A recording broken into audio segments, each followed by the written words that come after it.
Praise the lord. క్రైస్తవ విశ్వాసులకు నజరేయుడైన యేసుక్రీస్తు నామమున శుభములు కలుగునుగాక.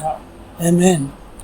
ఈరోజు బైబిల్ నుంచి ఒక ముఖ్యమైనటువంటి అంశము గురించి మీ ముందు విశదీకరించాలని మీ ముందుకు వచ్చి ఉన్నాను.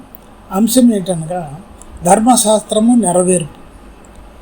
వచనములు మత్తయి సువార్త 5వ అధ్యాయము 15 నుంచి 20 వరకు ఉంటాయి. యేసు ధర్మశాస్త్రమునే కానీ ప్రవక్తల ప్రవచనములనే కానీ నెరవేర్చుటకే కానీ కొట్టివేయుటకు ఆయన మానవ శరీరధారిగా ఈ భూమి మీదకి రాలేదు. ధర్మశాస్త్రమును ప్రవక్తల ప్రవచనములను ఏ రీతిగా నెరవేర్చాడు? ఆయన మెస్సియగా మానవుల పాపముల నిమిత్తము శిలువపై మరణిస్తాడని ప్రవచనముని నెరవేర్చాడు.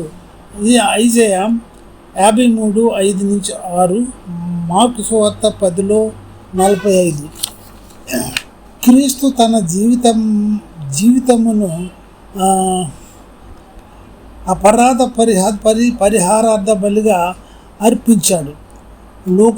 లెవిటికస్ అనగా లేవి కాండము 5:14-16, ఐజయా 53:10.